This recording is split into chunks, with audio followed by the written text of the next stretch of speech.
all right. Hello, everyone. I know it's a late night kind of thing. I'm having a hard time sleeping. I just got done editing First Amendment Friday video for tomorrow. It's uploaded, ready to go. Also, if you guys are watching on Twitch, I will have a nice little thing going on Twitch. It will be releasing at the same time as it does on YouTube as their, what was it called again? I'm trying to remember what it was.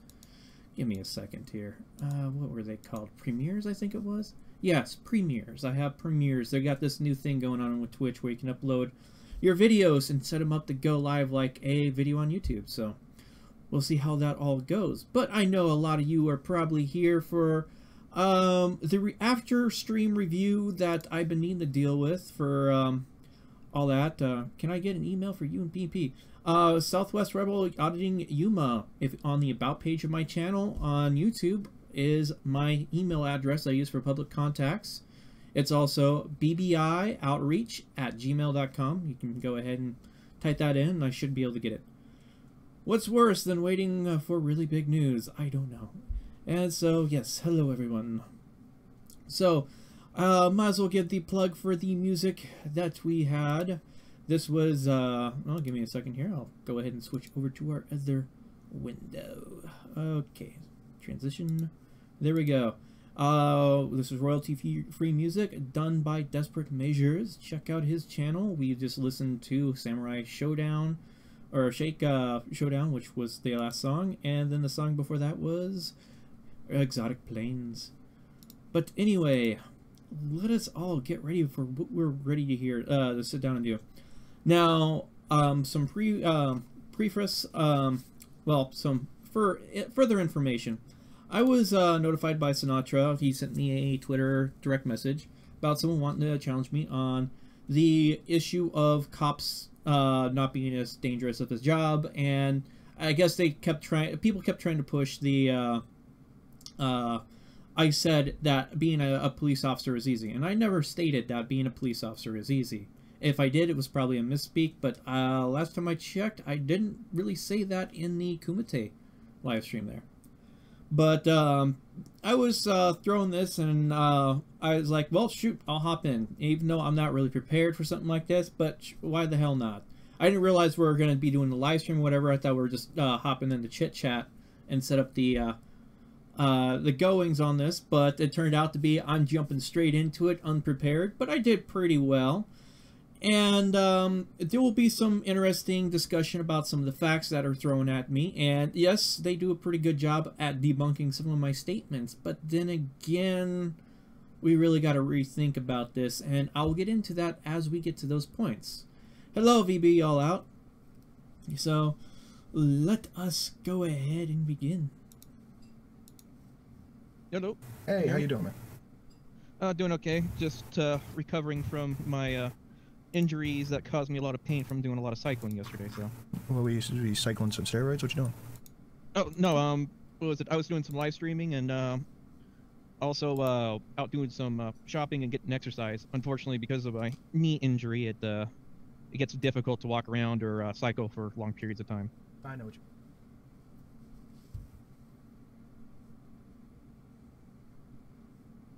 Sucks, man. Yeah. Yeah, how should I put it? Anything that's outside of like a short walking or medium, well, getting to like a medium length walk, I have to use a cane. So. Yeah, dude, shit sucks. It's a real pain in the ass to try to get around. Yep. Luckily, it's healed-ish. I still probably have to have surgery, but I'm just putting it off as long as possible because I can't really be fucked to do weeks and weeks of PT. Oh yeah. I'm waiting for the point where they're gonna like the VA says, oh, you can get surgery now or something like that, or we have something to help deal with your issues. So Yeah, it's just a waiting game, pretty much, man. Yep. So what's the details with the debate thing? So my friend who wants to come talk to you, her name is Weebo Jones. She is in training to become a cop, and she wants to challenge your claim that being a police officer is not a dangerous job. Okay. Oh, that'll be an interesting conversation, that's for sure. Yeah, she's a smart cookie, that one. Oh yeah. Well, I mean, I've done military. I've studied the police stuff to a certain extent there. All that obviously I can't become a cop because of my injuries, but yeah, I probably would have signed up to do that a long time ago. But unfortunately, things just never worked out on that aspect. Yeah, shit happens. I don't know you too much. I saw you on the Kumite over there doing the thing, and Oh yeah. I was asking. I couldn't come on, but I was feeding Failure some questions to ask to you, like how you got started and what motivates you to do this stuff. Yeah, I figured someone was throwing questions his way there. I think he did mention something about that when everybody was going on the Stolen Valor thing, which I got a good chuckle. I was like, okay, let's go through this little fun thing. Well, yeah, I couldn't jump on. I was AFK. I was listening to my car, like typing, like Failure, ask the question. Yeah. Yeah, I mean. And to go ahead and comment on the whole the Stolen Valor thing, I'll probably actually do another stream about that. It's when I was on the Kumite there, and the morning Kumite for a second time around, and the people are trying to go on about the Stolen Valor kind of thing, and so it became answer these lines of questionings and all that stuff. That was quite the fun little entertainment thing going on. But let's go ahead and continue with what we got going on here. And as is, at least I gave the chat some fun interaction in a way, though. Unfortunately, it wasn't like blood sports. I was pretty well out of it that day, too. I didn't get much sleep, and unfortunately, there wasn't really anything for Jim to really go off of the go at me, so unlike with Josh that I had the other day. I know Joshy. I know him kind of well. King Kamala asked if I was in the military. No, I was not. I was not a military guy. I had kids way too young to go into the military. So. All right, you guys go at it. I'm eating my sandwich. We got Weebu Jones. Here, actually, you know what? I'm gonna do the thing here real quick so people can see who's talking. I'm only gonna interrupt you guys if you start going a little ham, or if you get off topic. I didn't know this was actually live streaming already. Yeah, I started live. Okay. Yeah, I'm just gonna interrupt you guys when you start going a little ham or something. Otherwise, have fun. I'm gonna eat my sandwich. All right, I'm open for opening shots. Go ahead. So I actually I wanted to get a few clarifications from you on, because you were talking on the Kumite about how cop jobs are necessarily safe and easy. Is that correct? No, I never said it was easy, but I was pointing out that it's a lot safer than a lot of people think it is. A lot of people think it's a very dangerous job when there is danger to it, there is risk, but it's not as dangerous as a lot of people make it out to be. Yeah, you're dealing with unpredictable people and all that stuff, but when it comes down to it, when you look at the injuries, the statistical injuries that occur or actual deaths from being a police officer, the per capita is still way lower than the top 10 most dangerous professions that are currently listed. And you're basing the statistic off of what exactly? Department of Labor statistics when it comes to workplace fatalities. Okay, and can you tell me exactly the number of workplace fatalities? Like what year are we going off of exactly? I would have to go back. Last time I looked at it, I think it was like 2015 statistics. Okay, well, lucky for everyone here, I have the 2016 statistics pulled up exactly, and I can start reading them off for you if you would like me to. Actually. Yeah, go ahead. Okay, so we have heavy and traffic trailer truck drivers, and they have a total of, I think this is 786 deaths in the year 2016. Farmers, ranchers, and other agricultural managers, which have a rate of 260 deaths in 2016. And this is in total, not per 100,000, which is, I think, what you're going off of exactly. And then we have construction laborers, so that's, I think, 254. And I can send you these links, too, in the side chat if you want. You just give me a minute to read through them. And then we have first-line supervisors of construction trades and extraction workers at 134. Landscaping and groundskeeper workers, 125. Police officers and sheriff patrol officers, 108.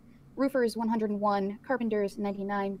Laborers and freight stock and material movers at 92. And first-line supervisors of retail workers at 86. Now, that is, I think that's the 4, 5, 6, top 10 most fatal counts by leading event in 2016. Do you want to dispute that, or? Well, that's that. I'd like to go ahead and look at statistics. I mean, possibly. I mean, as is, there has been. I do admit it looks like there has been a ramp up in violence on police officers, but it doesn't seem to have been too big. And I'm gonna go ahead. So. This PDF. Okay, I'm trying to load it up. It's okay. There we go. Mm-hmm. What was I gonna say? But I mean, the thing is the difference between being a police officer and versus many of those other professions is that. When it comes to these dangerous situations, they're able to fight back. They're armed. They're able to call in backup and stuff like that. There's a lot of mitigating factors when it comes to risk that the police profession has that any other kind of profession doesn't. Hey, Sinatra, is it possible I can share my screen or something? All right, cool. How do I? Did fucking Google alter their shit or something? Upper right-hand corner. Stop interrupting my sandwich. It's the three dots in the upper left-hand corner. I mean, upper right-hand corner. You click on that, and it should give you a drop-down for a share screen. All right, cool. And I'm sort of scrolling through here to. Oh, actually, hang on. That's not. All right. So, when it comes down to this, whoops, hold on. That's my read thing. I'm sort of scrolling through here to. Oh, actually, hang on. Okay, there we go. Now, the interesting part is I didn't realize this off the top of my head. I couldn't find the one study I read a couple of years ago when it comes down to this kind of stuff. But, as is, they have construction laborers grouped together.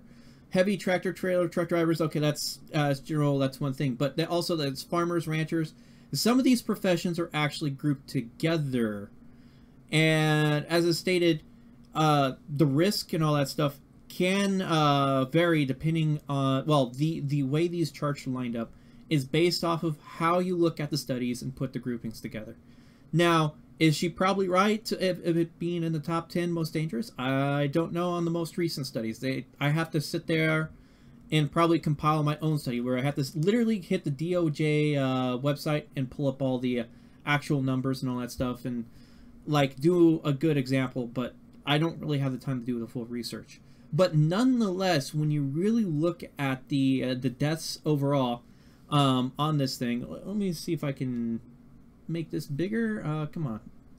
Let's see here. Yeah, I can make this a little bit bigger. Okay, there we go. If you noticed, whoops, making everything bigger. I'll have to shrink this back down to the proper size. What you got here is how much more dangerous it is for just being a tractor truck driver than it is being, police, sheriffs, and all that stuff. Huge differences and the fatalities and all that stuff in the numbers here.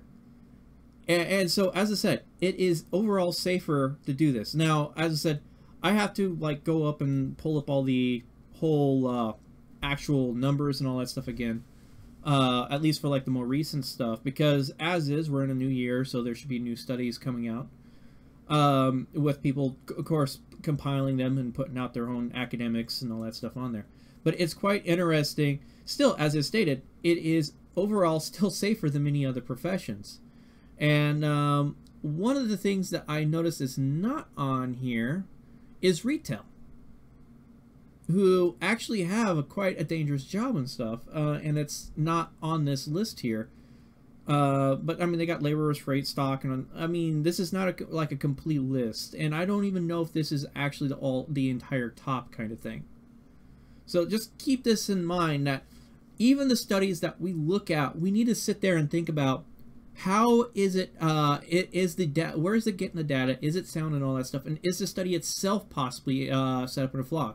And it's part of the reasons why I listen to like Teal Deer or Aiden Paladin, is because they actually go and look at these specific studies and see, is this an actual study that is flawed in its making, or is it a legitimate study that is looking at the data appropriately and putting it all together?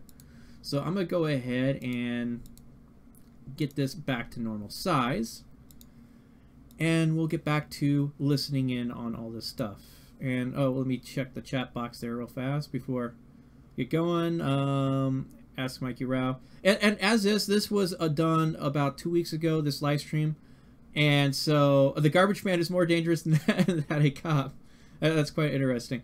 Oh, and my thoughts on the bunt stocks there, VB all out, is it's a stupid stopgap thing that actually doesn't serve any good purpose.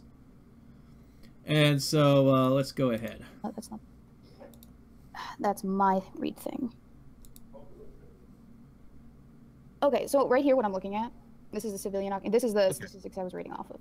And as you can see, it's separated into the different, we have transportation accidents, we have violent and other injuries by persons or animals, we have falls and slips, trips, contact with objects or equipment, etc., etc. And you'll notice that in terms of transportation accidents, it doesn't even rank, although I feel like there should be at least a little bit of a number there. But you'll notice that in terms of violence and or other injuries by persons or animals, it ranks at the second to first line supervisor lethal service workers, but only under 5. I do have a question. Yeah. Actually. Point curation through $2 to say about suicide amongst first responders, how they see really fucked up shit. Is that accounted for in this or no? I actually hadn't done any research on it. I hadn't thought to look into it, but that would be a good thing to look into as well. I do know, and personally, like based on my personal experience as a police explorer, as on internship last J term with my local police department, just in general, my experience for transparency's sake, I have experience with police officers and as a police explorer and in competition, and I know a lot of officers. I've talked with a whole bunch of them. I'm like very tight with them, so this is kind of close to my heart. This is why I kind of wanted to get on you about this. But essentially, sorry, and you can hear background noise. I'm in a dorm, so it's understandable. I completely understand. And not everybody can control the environment that they're recording in or streaming from. So yeah. Anyway, so based on my own personal conversations with officers, and like I said, on internship, I was a month on with my police department, and so I had at least 3 separate officers tell me stories about like the hardest calls that they've ever been on, and 3 of these officers told me stories of when they went to a person's house responding to a dead baby call, like someone who had a kid die in their house and we're trying to revive them, and it's like they're under a year old, and those were the hardest ones and they were horrible, and it's just you don't get those in your like everyday type of thing. So yeah, you're going to have calls like that where you're going to I never stated that the job itself was easy. Yes, you're going to be dealing with those travesties and hardships, but I mean, that's police, that's going to be EMTs, that's firefighters that all deal with that. Yes, and with regards to the tragedies that you do face, the people that you can't save, there's a lot of survivor guilt that comes with that. It's why officers tend to use a lot of, you know, gallows humor on the job. Detectives also as well. I mean, it's part of the job, and you have to bring it home with you. And sometimes officers have trouble compartmentalizing the job with home life. And in these instances, there are stories out there of cops who have killed themselves because of this job.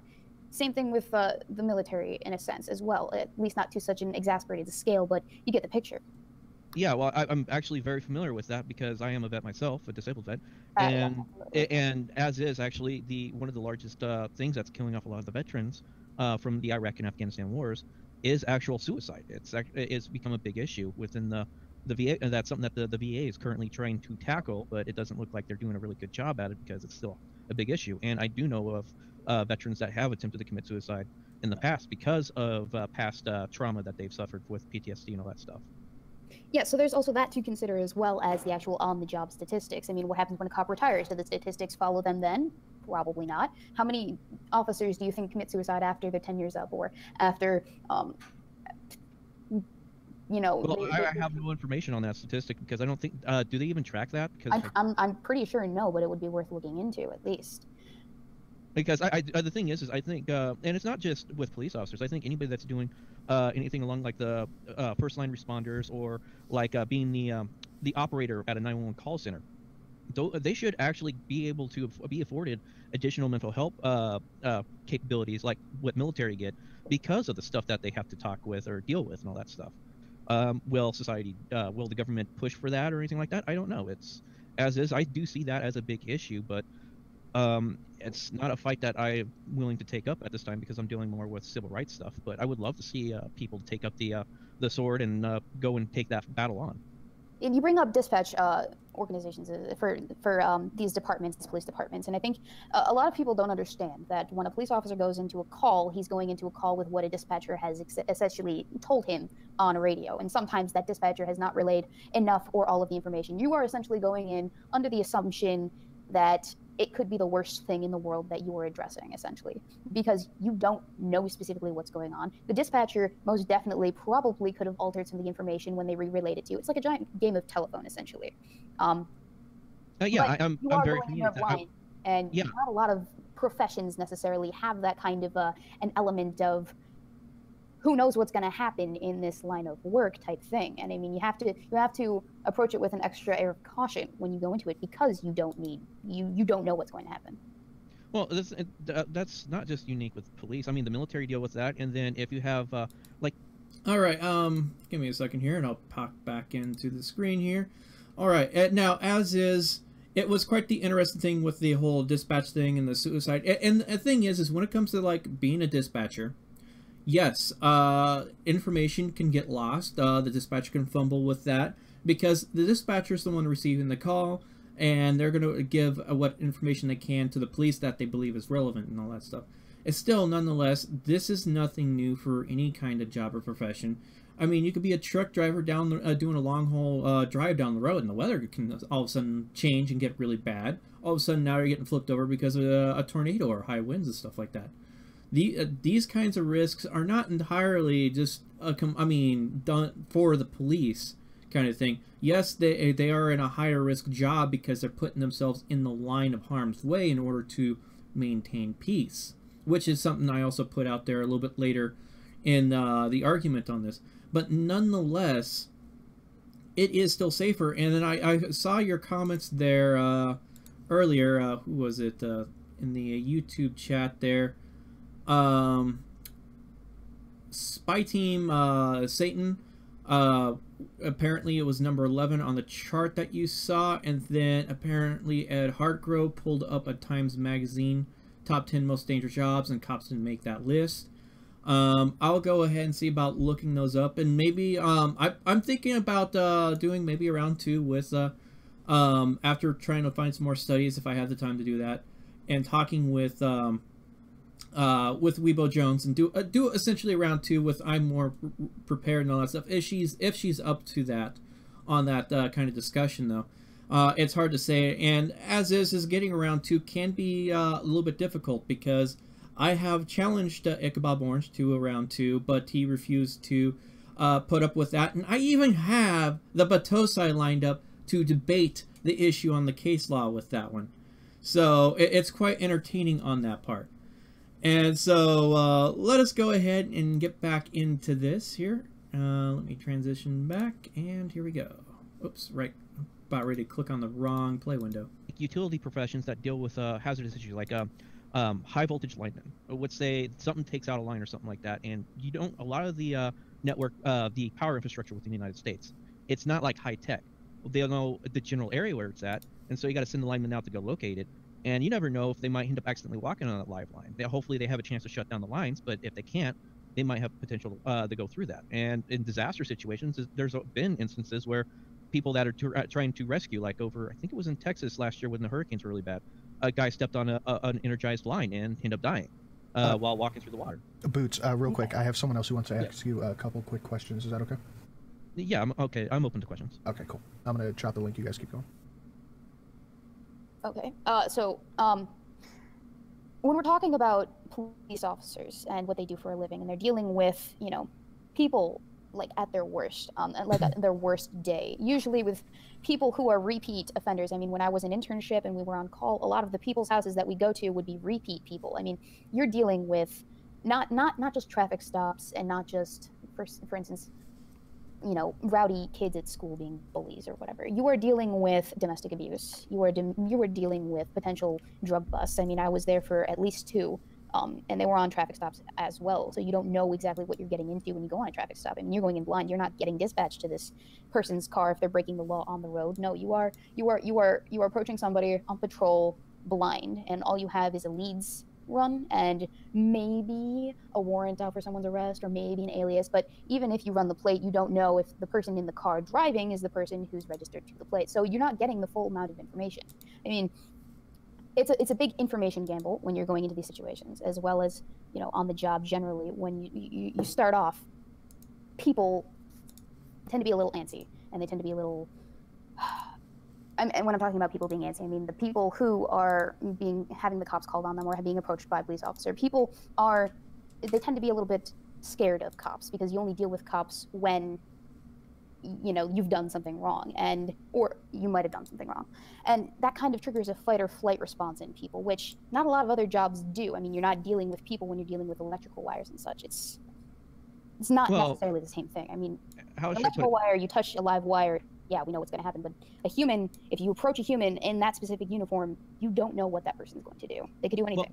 the thing is with the kind of videography that I do and that many other activists that do in the field that I'm in, the same unknowns, if not more unknowns, go on with when we go out and film locations. In fact, we had 2 guys about 3 days ago go and film over, I think it's Morro Bay, California there, and they got followed around for a good 3 hours by just random people that decided to screw with them.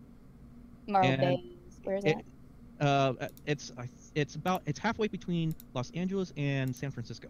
And so who was following them around? It was this some guy that appeared to be drunk, and then this other small film crew that were following him around and harassing him. So are you talking who's being followed again? These 2 guys that were doing filming of a police station over at the in that city. Okay, so what's your argument exactly? Are you trying to say? I'm saying that we deal with the unpredictability too. When we go out there and film in public, we don't know if we're going to have a bad police officer, bad security person that will come up and hassle them, maybe arrest. We had people that suffered from violent arrests. In fact, just before the end of last year, we had a group of guys that were filming outside a federal prison who got maced or OC sprayed by a prison guard when they were standing out in public. And they were filming at a federal prison? They were filming outside a federal prison, standing in a public space. Hey, Boots. Hey, Weibo. Hey, what's up? None. This is actually what I wanted to ask him about, because I'm the one that asked you those questions about military to either prove or disprove that you were stolen valor. Oh, you that Foxy chick? Yeah. Okay, I remember you. I had to change my avatar because Jim pointed it out. Now it bugged me. The federal buildings. If you were in the military, one of the training scenarios that you had to go through was ops and also recognizing behavior of people that could be suspect. So when we are in an installation, if someone is video recording checkpoints or military training or recording federal buildings, that is considered suspicious behavior, and it could indicate maybe a terrorist recording the activities of the comings and goings. Have y'all ever thought maybe that's why security and law enforcement respond the way they do whenever you're recording these high sensitive areas? Especially with in a prison area. I mean, if you're recording or you're taking footage in outside of a prison, right? Like, there is a possibility that they thought, oh, maybe they're planning an escape or something. I mean, well, and the thing is that suspicion is warranted and understandable, and I do agree with that assessment. But the thing is this is the United States. People have rights in public places, and one of those rights is the ability to document what you can see from a public place. It's a fundamental right that's been outlined in case law in the past. I can't remember the case law off the top of my head that actually made that actually talked about it. It might have been the ACLU v. Alvarez case off the top of my head, but I may be inaccurate in that assessment. It is a right, but does right outweigh security of a federal or a military installation? As long as they're not breaking the law, yes. And what filming out in a public place is not breaking the law. Anything that you can see from a public place that you're legally allowed to be at can be filmed. Okay, but we're talking about how safe it is for someone to do these specific jobs, and you were talking about how a person was maced outside of a federal prison, correct? Yes. Okay. Can you not see how, yes, there might be a danger in that because you've placed yourself in this specific location with this specific item? I mean, had you just been meandering around in that area, would it have been an issue? It should have been an issue in the first place. But what I'm asking is... It shouldn't be... All right. Okay, so coming back here, as is, it's quite interesting because my job as an activist, specifically with the First Amendment testing and those that are doing the First Amendment auditing, is we put ourselves at risk, sort of like being a police officer. A police officer puts themselves at risk trying to enforce law. Those of us that go out there and do the filming, we put ourselves at risk for trying to enforce and, well, ensure our civil rights are being respected across the country at the various places where we go out and film. And a lot of bad things can happen. You got people that will get nuts, get crazy and attack you. You can have security personnel that are laid out can attack you. I mean, even pointed out, we've seen several past instances where activists have been hurt and been attacked and all that stuff by law enforcement or security personnel of the various places. Let's see here. I worked 20 years in a max prison filming issue. Was someone issue that someone will escape? Bullshit. Yeah, and the thing is okay, guess what? I can still get that information with still pictures and only be there for let's see, maybe 5 minutes at the most. I could be out in and out with a still image camera or whatever, and I could do that covertly too, with just using maybe a purse, or maybe I'm holding a box or something like that. It's not too hard to get pictures and all that stuff if you want to do it covertly. Other times he acts suspicious on purpose. I love manufactured reality. Sometimes Boots is right. Other times he acts suspicious on purpose. Well, I'm not really acting suspicious on purpose. I'm just standing out there and exercising my rights. May it look suspicious? Possibly. But that depends on the eyes of the beholder. And so it's quite interesting, because I point out that being law enforcement isn't the only one that is in the most is putting themselves at these kinds of risks. There's other professions where you're putting yourself in a risky position to fulfill a needed job or task. A good example is a person that climbs the towers to install to replace the burnt out light bulbs on the large antenna towers that could easily go up 1,000 feet. And there's no elevators or anything like that. That is literally someone climbing up. And so they have to put on all the proper protection equipment, all that stuff to get up there. And even still, there's people that do end up falling and hurting themselves, if not dying, from that kind of stuff. As I said, it's an example. Another example, as I pointed out, electricians, specifically linemen. That's not a safe job, especially in an area where you can't cut the power. Yeah, shit, you can drive by, gather intel with multiple HD dash cams. That's a good one, frankly an ass there. But as is, police, yes, their job specifically entails them enacting the rights. They're supposed to be able to use violence, if need be, to make sure that order is maintained within the bounds of the law, which puts them in a very sort of unique position, but nonetheless not the most dangerous position when it comes to some of the other jobs that are out there. Money talks and cops walk. Lol. That's a good one.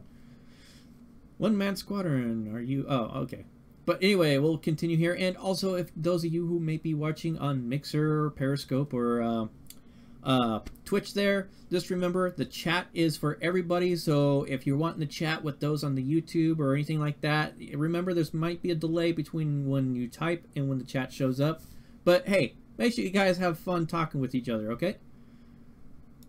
An issue because they have I need the legal full right to context. Honestly, I would need the full context to make an accurate assessment of the event, because I can't just take your word and say they were just filming around this area and there was no escalation from anyone within the actual incident. I mean, is it filmed? Can we watch it somewhere? Yes, it's actually been published online. Okay. If you give me a second here. Well, when it comes to military installations, if someone is standing by a checkpoint or security gate, that is highly suspicious, and that's one of the things they teach us to look for going in and out of these installations, people recording. And as I stated, yes, I mean, it should be for security wise. OPSEC is important where you sit there and go, oh, there's someone that's being a little bit fishy over here. They're filming. Yes, let security know, and then take proper steps without violating a person's rights while they're outside. So can they question the person and that not be violating their rights? That is correct. You can go ahead and go up and ask them questions if they want to respond or answer those questions. They are allowed to do that. That person has that right to either answer the questions or not respond to questions, or straight up just not say anything. Those are all options that a person has. So if an MP asks a person, why are you filming this security gate, and you don't even answer their questions, what course of action are they supposed to do? Just let you keep filming? Yes. And, you could be a terrorist. You're not answering their questions. They don't know. Well, the thing is we have a right not to answer questions that are posed to us. Okay, so detain you? Yes. Well, you mean detain? Sorry, did you say detain? Yeah, detain you. They need to know if you're a terrorist recording this checkpoint because you want to blow it up. They have to have proper, reasonable, articulable suspicion. In which case, that would fall underneath Terry v. Ohio statutes. They can only detain you for a short period of time. That's roughly around maybe 24 minutes to figure out if you're going to be a threat or not. How do you get this 24-minute marker? I mean, that's the approximate time that was pretty much sort of laid out where Terry was detained or something like that, if I remember correctly. It's, as I said, there's so much on the case law side. I can't really recall every specific aspect, but I try to remember at least the important details. And I just posted in the side chat link the video. If you want to give that a quick glance, it's actually about 14 minutes long. Okay. That's the one where you stood there and didn't talk? No, that's not this one. It's the one where the people got I'm getting a redirection notice. Can you understand why people would say you sound like a sovereign citizen, though? Oh, the thing is I understand that. In fact, the thing is when you're standing up for civil rights, the sovereign citizen kind of thing is sort of like past the line of what is legal, and we brush elbows constantly when it comes to these kinds of things. And the thing is, the sovereign citizens, they just go way off the rails when it comes to legal stuff, while people like me that look at the law and see where the line's at, and we go and exercise our rights up to that legal limit. That's our general conception, is we go to where the law limits us, and we make sure that our rights are respected when we hit that limit. Where the sovereign citizens, they are more about I can do whatever I want kind of thing, as long as I'm not hurting anybody and stuff like that. And there is some crossover in a way in a few with a few individuals where they sort of go out and do the filming, but they're also sovereign citizen-ish with their personal beliefs and politics. Okay, so I did step away for a second. So have you gone any further into defending the fact that you think being a cop isn't a very dangerous job? No, I didn't say. I said it's not as dangerous as a lot of people make it out to be. Yes, there's risks and stuff like that, but the statistics show that there's several other professions that are way more dangerous than. Yes, but it is still ranking in the top 10. So, I mean, and let's be honest, with truckers, because truckers was the top, mortality rate. Your mortality of dying in a car accident is like what, 1 in 600 and something, right? So, but. Yeah, is there I need to go back and look at that. Was there a statistical breakdown for how the police died, or they didn't yes, really? Yes, there was actually, and I can pull it back up if you'd let me. Yeah, that's right. You did show that, but it just says other events versus violence and other injuries by persons or animals. So. Did they take into account, like with truck drivers, it's usually accidental. With police officers, it's usually an intentional thing. Oh, actually, yeah. I have those statistics. Because a truck driver isn't going to be intentionally killed by a drug addict being arrested. Exactly. That's the thing to remember as well. Intent is something that you have to take into account when you are analyzing these statistics. I mean, you can't just look at statistics and be like, "Oh, this is what it is." Yeah. You have to actually break down the numbers, see where they're getting them from, and assess how they received these numbers. Because statistics on their own are all fine and dandy, but like as I said, I mean, the original numbers, the top 10 deadliest. Jobs within America or whatever, in terms of civilians, those are assessed based on per 100,000. But if we're just going raw numbers, police, okay, they make the list, but you're not being completely 100% honest with in terms of the numbers. It's kind of disingenuous to just say, oh, per 100,000, this, and this, and this. So obviously, police officers don't have to worry about much, right? Right, no. That's not. Well, I'm not saying they don't have to worry about much. I said there's a risk. There's always a risk with quite a few jobs. It's just a lot of people blow the risks of being a police officer way overboard because, as is, they have abilities to mitigate the risks that aren't afforded to. Hold on. Let's see here. VB All Out. Do you want to at least join me in being an extra voice? At least in this after debate review, do you want to actually voice some opinions on some stuff? I'll give you a minute for you to be able to chat back and all that stuff, because depending on how well you can do on the critiquing, I think maybe I'll drag you in with me or something like that if I do a round 2. I can give you a heads up. But the trick is, you need to know how to use Discord. I can't sit here and babysit every single person I want to invite to deal with either Discord or Hangouts and stuff like that. And tonight I'm using Discord. When you take a job as a cop, that's what you get. Okay.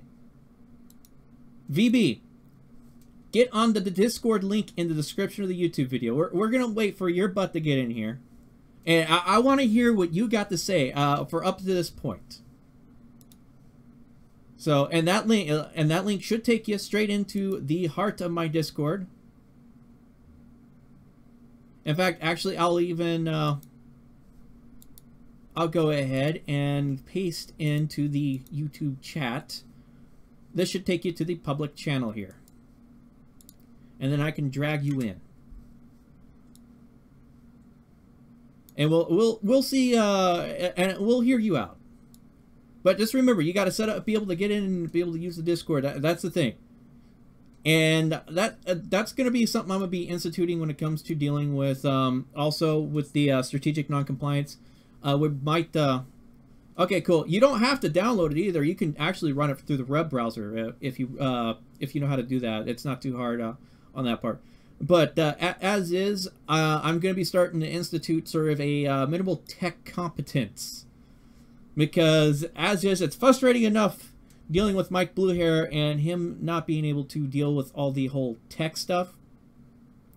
And a lot of other people. And I can only help and assist so many people. And I can only put out so many tutorials and all that stuff. And it's quite amazing with how it was... I'm trying to remember here. Where with the Streamlabs thing, I have had three people ask me how to can Streamlabs screen record the cell phone footage, and I answered now to two people, and I had the third person just recently. I'm sitting here, I'm like, you need to pay attention because I pointed out in the video and I pointed out in the comments. So that's the thing. I'm going to be having that expectation going out for a lot of people that are going to be participating. Especially if I'm going to be pulling in activists and stuff like that. I do demand some competency and understanding of the equipment that I am at least using, and inviting you to help do the conversation and all that stuff. So that is pretty much my little standard right there. I know some people are not going to be too happy about that, but that's as is. We have to learn this stuff. It's part of our everyday life. I don't like using Facebook, but I still use it as a means of communication. I don't like using really Twitter, but I still use it as a means of backup communication. Once you start being a tech support, it never ends. You are very correct, Spy Team Satan. Oh man, I don't know how many times I've had to assist people with doing the tech support stuff. It's like, okay, and if I have the time, yeah, I'll do it. If I'm getting paid in the time kind of thing, I try to see about doing that. That reminds me, I got to get back with someone about doing some tech support stuff, but I don't think I'm going to have the time to really help them out with it, especially with all the stuff I got going on. I'm barely having time to keep to myself kind of thing. Let's see, I'm IT and I feel, BBI, yeah, it's just not an easy life, especially when it comes to a lot of the auditors out there and some of the cop watchers. I'm just pointing out, you have this technology over here. I put out tutorials or infos or written out steps on how to use it. You should be using it because it's way better than what you got going on, because there's failures and all that stuff. I facepalmed 5 times today trying to explain shit to people. Well, and that's the thing. When it comes to like laws, which is similar to with my bout with Ichabod there, and a few other things where I've talked tech stuff with people. If you're more knowledgeable in certain areas, you will end up becoming, you'll start face palming or just going, oh my god, I can't believe this person doesn't realize it. But then you got to step back and think, well, maybe they know stuff that you don't. And if you do something stupid that they know is actually, well, what you're doing is completely stupid and you don't realize it at the time, there are people out there that may know stuff that you don't, and it may be completely stupid or ignorant in the area that you know stuff. And so it's always a constant of exchanging and learning from each other and trying not to fall too far behind on the bell curve. For me, I'm a very big tech person. I know a lot of stuff about with protecting identity, security, and all that stuff, and I do try to pass that along. Trying to get people to adopt it. On the other hand, that could be a crapshoot. I love the auditors of the exposed badge syndrome. I have not heard of that. BIGE. Can you explain more about that? As we're waiting for VB All Out here, or VD All Out to get in. Because I want to hear it. In fact, actually, I'm going to test something out real fast, guys. I have this play ad button on my dashboard live. And I'm going to hit this button. And I want you to tell me if it's going to play an ad. So let's go ahead and hit this button. And it says it's playing an ad, so tell me, are you guys, those that don't have ad block or anything like that, let me know, is there an ad going? So, hold on, I'll give you a link again real fast in the chat, VB. Well, it's playing an ad, so.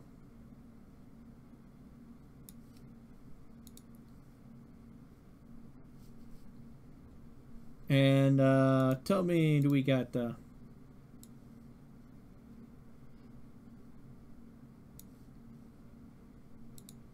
So, okay, it says it's done playing an ad, guys. Tell me, did you guys get an ad? I'm curious if that actually works.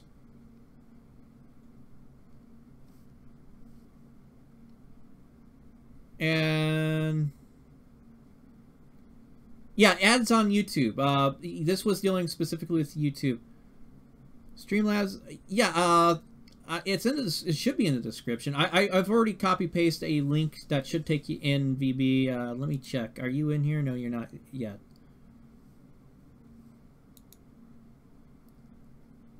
Okay, so I guess it didn't work. I was hoping that would. So nope, no ads. So I was just I've been looking at this button for like a week here. I'm just like, when did they add a play ad button here? So I guess I got to create a highlight thing. Where's the Constitution? Maybe on replay? Yeah, that might be. It could be something for a replay kind of thing too. So no ad via YouTube. Okay. Yeah, I was just, as I said, I wanted to test that out real fast and see if that actually worked while we're waiting. So we're also doing some bullshitting here because I'm curious of what maybe he's got to add on to this. And if anybody else wants to hop in too, feel free. Just get the Discord going and... okay, I will get it after tonight. Okay, well, we'll go ahead and continue with this then, VB, and deal with all that. Let me reposition my windows here. But as I said, this is pretty much Discord and Google Hangouts are going to be my two primary means of communicating. Depending on the situation, I may dictate one over the other instead of just giving the Hangouts to those that are not all fully tech savvy. But as I said, situation will dictate that kind of stuff. And if I get that tomorrow, I'm gonna be pissed. Oh, sorry. As I said, I just wanted to hit it. It's a shiny button. But let's get back to this. To some of the other professions. Most of the other professions do have ability to mitigate those risks. We have OSHA. We have for construction workers helmets, vests.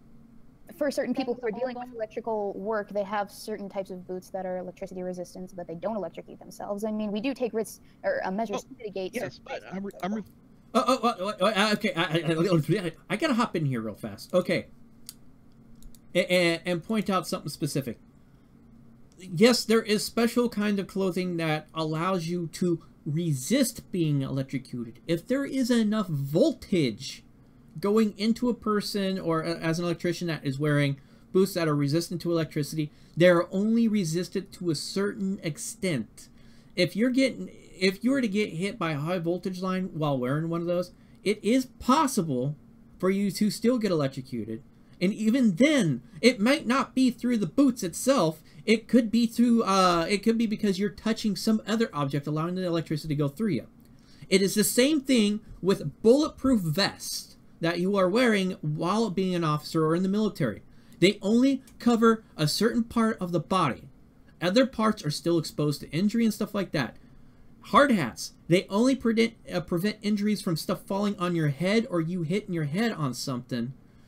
It doesn't protect the face necessarily.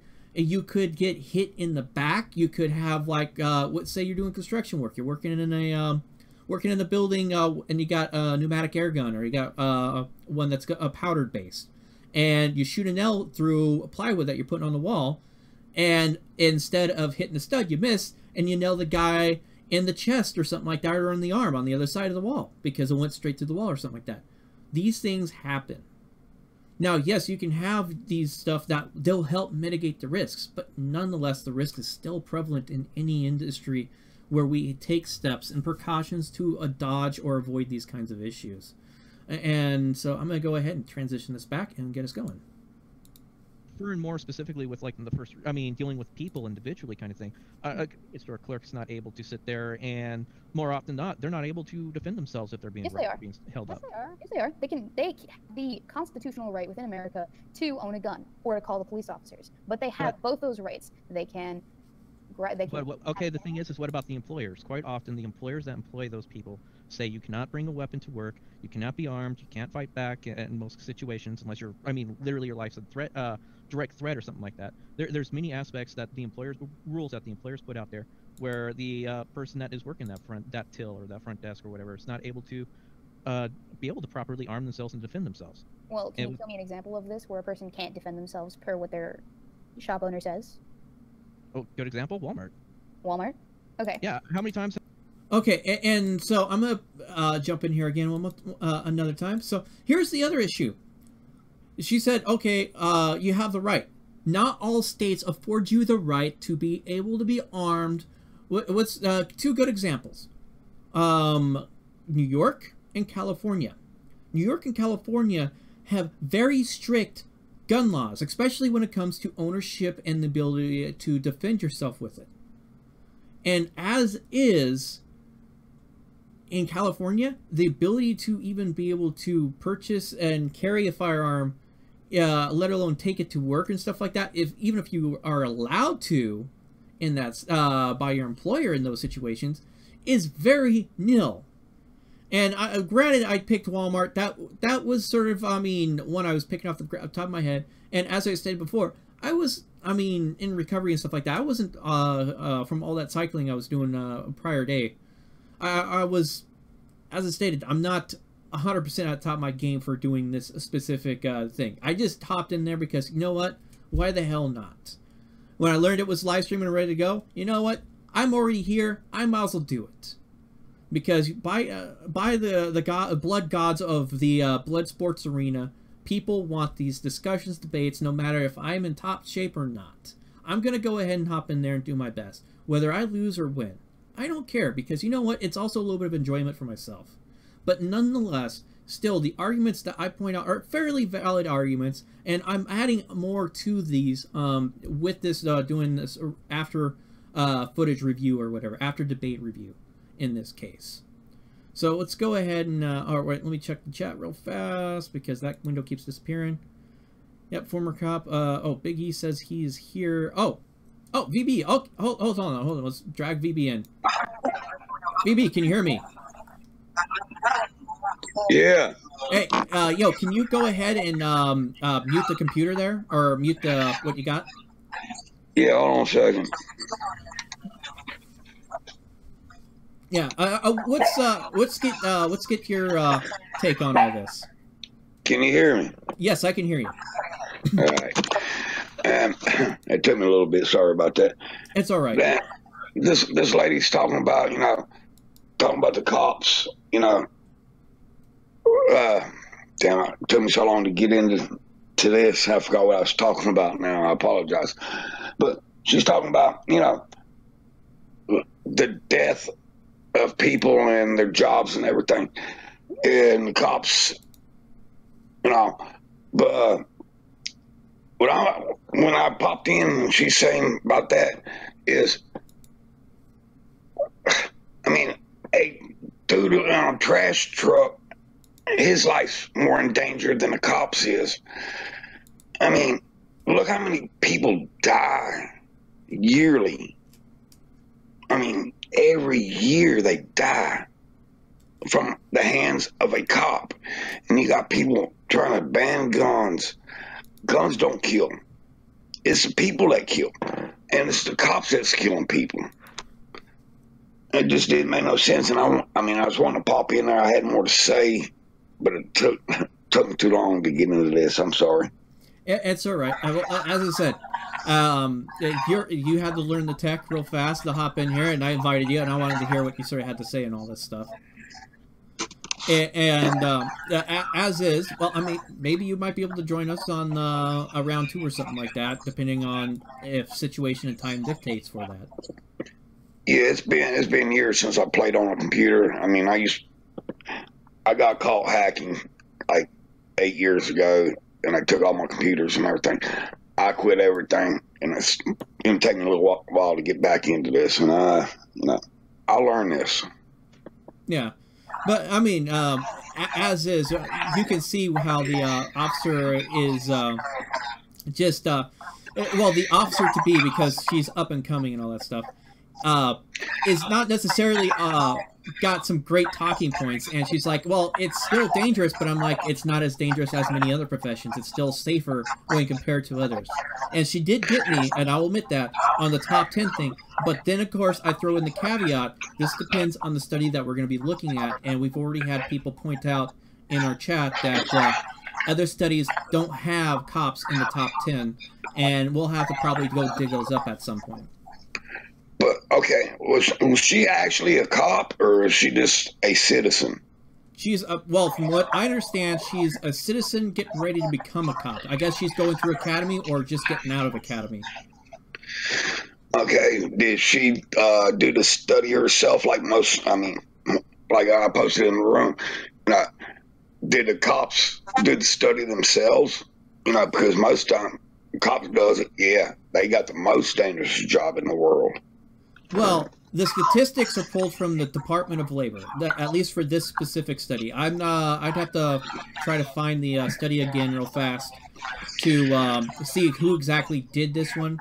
I accidentally exited out of the window, and I'm gonna have to like ask Sinatra if he's got a copy of the links, maybe, or maybe Weibo will be able to send it to me after I request it, and we can look at it on a different day. Well, when I looked it up it was last year, and if I'm not mistaken, it was like the garbage man was like in the top 10. I'm gonna say like number 5 in the most dangerous job in the world. I got a quick question for you, VB. Do you like have headphones to plug into whatever you're using to talk into the? No, I'm just using my laptop right now. Okay. Just to give you future reference for you or anybody else that's hopping in, when you hop into these voice chat kind of things, you want to use headphones because as is, when I'm talking to you, it's backfeeding in and I hear an echo. So. All right. Yeah, I understand that. And I apologize. I'll get a set of headset for this. Yeah, and as is, I'll invite people in for future discussions and stuff like that, because this is something I'm going to be opening up on the side for getting other people's inputs and being able to have arguments and debates. This is just sort of like me messing around for tonight kind of thing. I figure I might as well go over one of my other debates, though I think I'll probably at some point go over the Stolen Valor Kumite match. That was quite entertaining. So, but shall we go ahead and continue with this then? All right, go ahead. All right. I'm gonna ask you. Can you you know how to mute yourself? Yeah. Within. Yeah.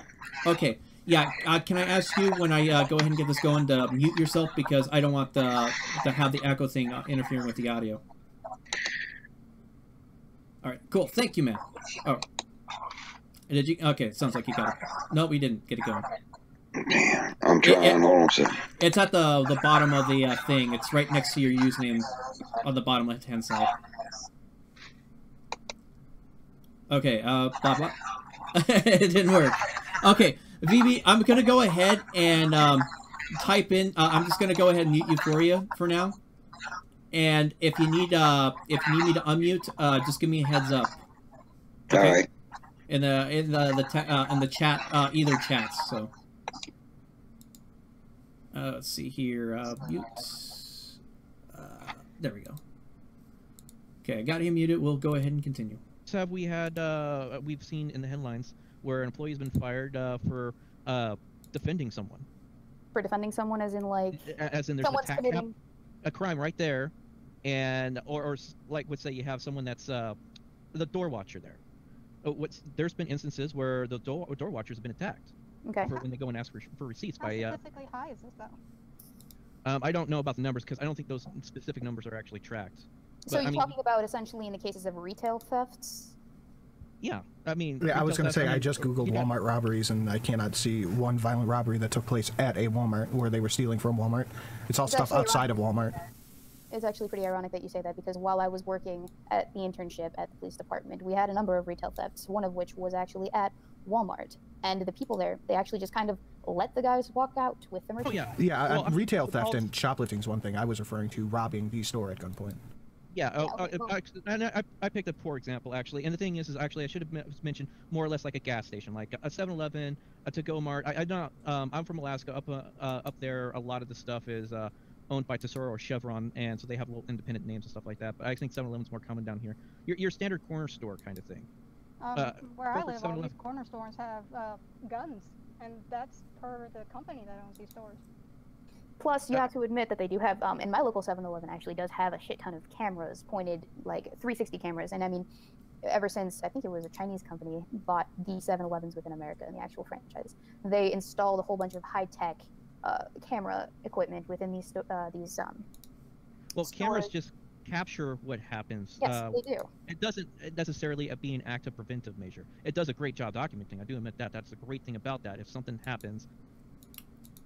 All right. I'm gonna unmute VB here, and I got some stuff. He may have some more to add to this. Give me a second here, VB. Okay. VB, what is your opinion on this? All the store clerks around that specific person are armed behind the counter. Dude, I couldn't hear none of them. I was trying to. I muted the whole everything, and I just realized how to mute this. Okay, so you'll be able to do it now on your own. Yeah. Okay, cool. Well, basically, what happened was Weibo stated that all the store clerks around her area are armed that work at the convenience stores. But I can say this much: I can say that the 7-Eleven that's around the corner from me does not have armed clerk counters. They are not armed, and as is, security cameras do not count as immediate defensive measures against a robbery. All it is just document and maybe get a good picture if you're lucky. What's your opinion on that? Can you hear me? Yeah, I can hear you. Yeah, I think it's bullshit. I mean, what the hell good is a camera gonna do? I mean, if somebody's robbing a place, what the hell good is that camera gonna do? It's not Nothing. It's not going to stop them. It's not going to stop them from even harming you. I mean, it's not a weapon or anything unless you like maybe chuck it at them. But I mean, security cameras are installed in the ceilings or the walls, so you're not. It's not you're going to break the thing off and try to hit them with it or something like that. You're more likely to use a broomstick at that point. Exactly. I mean, hell, my ex-brother-in-law, went to prison for robbing a convenience store with a broom handle. Yeah. Okay. Well, let's go ahead and get back into this. Let's see if you can do the mute self thing real fast. Okay, and testing. Does it look... I can't find the damn old speaker thing now. Well, as is, it's not the speaker. It's within the Discord window itself. Do you see where your little name? Do you see on the bottom left hand side area? Do you see like your name VB all out with a little controller emblem? No, a damn little commercial come up on this thing now. What? Oh, on my video, on my live stream. Yeah. That is interesting and entertaining. All right, I'll go ahead and I'm gonna go ahead and just mute you for your sake, and I'll unmute you when we get to a next stopping point. All right. All right, so let's go ahead and get this going again, guys. As is, I'm probably gonna have to do a little tutorial on how to use Discord. So at least there's documentation of what happened to the people that are inside the store, whether it be a customer being attacked, the employee being attacked, or someone that's just going in, grabbing shit, and running out. Okay, but can you give me examples of a store that's not allowing their workers to, arm themselves at that capacity? Because you said Walmart, but we can't find a store that has. Okay, yeah. Well, I mean, I don't think 7-Eleven allows their employees to be armed.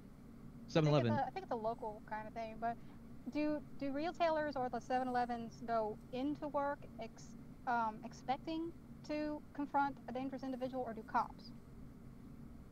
You're handling money. As is, they don't expect to. Well, I mean, there's some expectation that they might end up getting robbed, but you never know. I might get carjacked. Yeah, it's one of those things. I mean, it's you never know if you're going to have someone, you're working late at night or whatever, someone comes in and says, I want the money out of the till or whatever. I guess And I'm when saying reasonable expectations is that you're probably not going to be robbed at gunpoint. With a cop, they go into work with a reasonable expectation that they are probably going to confront a dangerous individual. Yeah, but I mean, that's part of the job. That's why they get paid money. There is, and as I said, there's risks that allow them to mitigate that. They get body armor, they're armed, they get tasers or less than lethal ways of dealing with that individual. They have the ability to call in or bring in backup in most situations.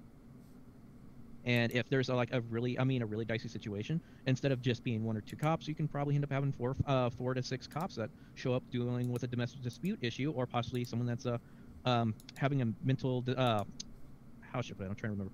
Mental breakdown. Yeah, that's what it is. Mental breakdown where they're possibly being violent.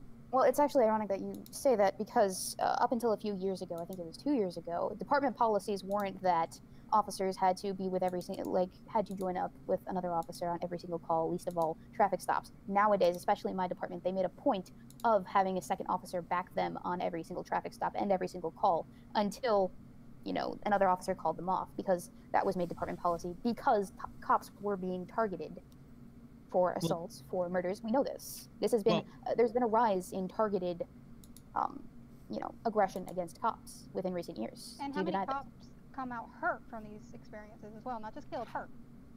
Well, it's just, I mean, the thing is people get hurt all the time. And yes, cops do get hurt, but I mean, a construction worker gets hurt from a falling hammer, even if they got a hard hat on.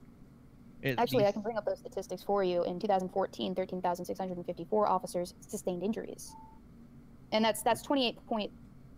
That's and that's not accidental. That's of the 48,000 officers that were assaulted.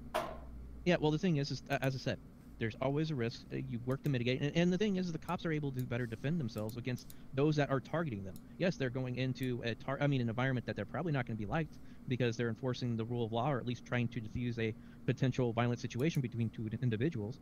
But that is what you sign up for, and you have to be aware of course. It's just like when I signed up for the military. I was completely aware that I'm signing up for a profession that could easily put me right in the middle of a battlefield where I'm getting mortared and having bullets fly past my head, and I got to sit there and return fire. But you're admitting that there is a danger to being a cop, like a legitimate threat, that when you go on call, you could be dead at the end of it. But the thing is the same thing as a soldier, the same thing as a construction worker, the same thing as a store clerk. It can happen. It's something that should really, I mean, it be in the back of your head, like, this could be my last day. Okay, so I need to make sure I try to be safe. But at the rate that you are saying, it's a lot less than what people are saying. So what is it that people are saying? What is it that you perceive people are saying is the... All right, give me a second here, guys. Transition back. I'm pretty sure VP's got something he wants to add on this part. Dang it. Let me get this. Here we go. There we go. You're able to talk again, VP. No, I'm sorry. I'm trying to get this figured out. Oh, okay. But pretty much what we're listening to is, okay, cops put themselves in the danger, but they're not the only ones that put themselves in the danger. And I'm going to go ahead and mute you for right now, VB, while you're dealing with that stuff. And just if you don't mind, please. Yeah, and if you got anything, just type it in the chat real fast and let me know. Okay, but the thing is, when we're looking at this, we are seeing that these... how should I put it? Yes, a police officer puts themselves in harm's way to do this stuff. Well, guess what? They're not the only ones. Soldiers do this.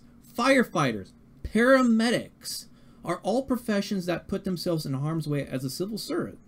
And I'll actually make a reference to that here. And let me get my chat window back up.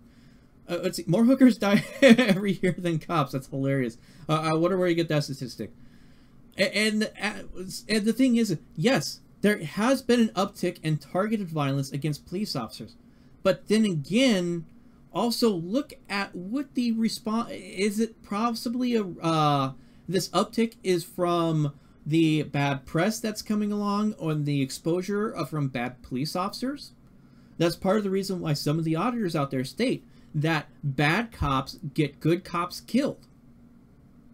And we have seen, we're getting more and more news reports out every single month about some sort of bad cop that's causing problems, violating someone's rights, beating someone possibly, even possibly straight out killing them. And that's part of the reason why Black Lives Matter came about, was because of this kind of stuff. And so, yes, guess what? This is sort of, how should I put it? If there is an uptick in this specific, targeted attacks on the cops, it's partially due to the fact that there is bad issues with the police officers in a way. Yes, they are still putting themselves in harm's way and all that stuff, but guess what? You signed up for that job. It's just like when I signed up to be in the military. I knew full well that I could end up going in, get deployed, and the first day I get out of the airplane over in the battlefield or something like that, I can have a mortar come out, drop on me, and poof, I'm gone. This is something that anybody that puts themselves in a high-risk job should keep in mind. If you're an electrician, you could be sitting there up in the ceiling and working on something. All of a sudden, you crush 2 wires together or something like that. You shock yourself. You work in an electrical box. It blows up, and you get killed from that. You get killed from the fall. A roofer can fall off the roof and kill themselves or permanently injure themselves where they're no longer able to do any work. These things happen. Or better yet, auto injuries when it comes to being a trucker and stuff like that. Or just being some sort of transport driver. These jobs all have risks when dealing with doing their stuff. And a lot of the time, we don't think about it. It's something we should, but we shouldn't allow it to also paralyze us from being able to do that job or that task that we decided to go and work for. So just keep this in mind. And it's quite interesting with the also what's the discussion here in the chat here. As the uptick in harm to officers correlates to the uptick in harm to citizens, aka their actions cause and affect themselves. Maybe. But as I said, they're correlations. Doesn't mean they're causations. So, but in my opinion on this matter, I do think the correlations do match up. We have more and more times bad police officers getting put into the media. It is going to rile up those that are already leaning on the extremist side of things. And when they start losing a sense of hope or being able to cause change or something like that, it could turn into, well, you know what? If the world's going to be fucked or whatever, I'm going to do it. Or it could be someone that's crazy and just off the rocker kind of thing. Cops die 1, self-inflicted car crashes 2, heart attacks 3, suicide. Quite interesting. I wonder what Sarah T. I wonder if you're able to give us some sort of reference of where you got that information from. If you break down construction accidents, I suspect a bulk of those deaths are from riggers for cranes. That might be. Well, I don't necessarily think it would be dealing with cranes. It could be other things too. So construction is a very broad industry even in itself. And so maybe it wouldn't be proper to label everything in construction. Maybe we have to subdivide it. As I said, these kinds of things we have to look at of the numbers and how do we do all that. What's the Discord tag number, Bunny? Give me a second here. I'll post that here so you guys can check that shit out. Or at least try to friend me or whatever, or ask for an invite to the thing. That is my Discord contact info within Discord. And as is, this will probably be my main thing for doing things, though I will still be keeping Google Hangouts to some extent going. Alright, let us go ahead and get back into doing this. Let me get the camera swapped back. And sorry about that cutout earlier, guys. I was trying to fuck with something real fast. And degree to which cops are being targeted or cops can be assaulted or killed or what have you. Well, the thing is how often do traffic stops literally involve a person actually attacking the cop? It doesn't seem to be that high. It seems to be pretty low when you look at the overall amount of traffic stops that happen. Okay, but are you saying that because you are dealing with people every day, and we would like to think that most people are good people, right? That they won't assault a cop or whatever. But I mean, but we got there are instances where that does occur. I mean, can you tell me the rates at which traffic stop happens, and then at the rate at which officers are assaulted on traffic stops? It's definitely a lot lower than a lot of people think it is, because people think, oh, it happens every single day. I mean, every hour kind of thing. It's like, no, quite often, a police officer does the traffic stop, maybe does an arrest because they got someone with a warrant or whatever. Quite often, people are, go peacefully when they get arrested. It's a very small minority that do get violent with the cops. Okay, but They try to run and all that stuff, or try to fight back and stuff. sure. Well, maybe it's not everyone and every single day that people are getting, and every single traffic stop that people are getting, you know, assaulted, or officers are getting, or not officers, but the people in the actual cars are getting aggressive or whatever. But what about officer safety within the realm of maybe getting run over by another car or getting hit by another car while they're making that traffic stop? I mean, do you know the law surrounding officers who have stopped on the side of the road, right? Quite a few states have actually pushed for laws where you're supposed to slow down, or if it's a multi-lane highway or road, to move over to the left lane in order to go around and give them a wide berth. Okay, or if they're pulled over the center, you move over to the right, depending on the traffic situation, obviously. And just a quick poll of the chat of the 91 people here. How many of you are aware of that law and or actively follow that law? One's for yes, two's for... First question. How many of you are aware of that law? One's for yes, two for no. Because when I was on internship and we were doing these traffic stops, there were not a lot of cars that would slow down and move over in these instances. And it's actually a very big safety hazard for these officers. Yeah, well, I'm not sure how many people are familiar with it, because I'm very familiar with it. I've actually observed that specific law myself, and when I'm actually do drive, and Okay. I finally need to get the chat. And I just sort of enhance this so this way you guys can sort of see the chat. I hope you're able to see it, but you'll see quite a few ones here. That thing popped up here, so because I actually don't have that up. There we go. Now I got the chat, so I can actually see what everybody else is seeing. Real quick, But yeah, I'm just going to butt in real quick. I got to give you guys a 10-minute warning because I'm doing a Fright Power Hour Gotcha. in 20 minutes, so just 10-minute warning. I'm going to spam the Alright, Fright Power cool. Hour So link in the chat. All right, cool. So most people are aware of this law, correct? Okay. How many people actually follow this law whenever they see an officer? I'm just curious. This law that you slow down and you pull over when an officer is stopped on the side of the road. No, And this is like no telling of what the chat in how they deal. Like, we're not going to judge you if you don't. One's for yes, you slow down and pull to the side, and two for no, you do not do that. Although I would say, you know, this. And the thing is when it comes down to it, I mean, when it comes down to specific law, when it comes to like any road hazard that I identify that's on the side of the road, my general reaction is to give myself a little bit more time to respond by slowing down. I'm not going to speed past something that might accidentally run into the road, because I come from Alaska. Moose are a big issue, and if there's any one thing you don't want to hit is something that's the size, it's got the weight of a ton that could easily screw up your small little car, or even pickup trucks. I mean, full bed pickup trucks can get annihilated by a large moose if you're hitting it at going 55, 65 miles an hour down the road. Yes, of course. So it should be a good thing to slow down if you do see any hazard on the road, whether it be the police, whether it be a downed vehicle, a vehicle that's on the side because it's disabled. You never know if there's going to be someone that's working on that vehicle. It's a natural respect that you should give to your fellow person when you see someone on the side of the road, whether it be a traffic stop or a downed vehicle. Obviously, yes, should, but do they? I mean, we know that traffic accidents, people die all the time in them, and it's not exactly. Yeah. And what is it? I also one other person I want to emphasize. One of the things a person in chat said, police sign up to obey the Constitution, and that's the other part about the job. It's just like with being a soldier. You sign up knowing the risks, knowing that you also are defending the laws of the land, or at least as a soldier, you're defending the nation's borders and the laws of the United States as a United States soldier, and you're actively signing yourself up to be that defining agent. You're going to be putting yourself in the middle of that situation.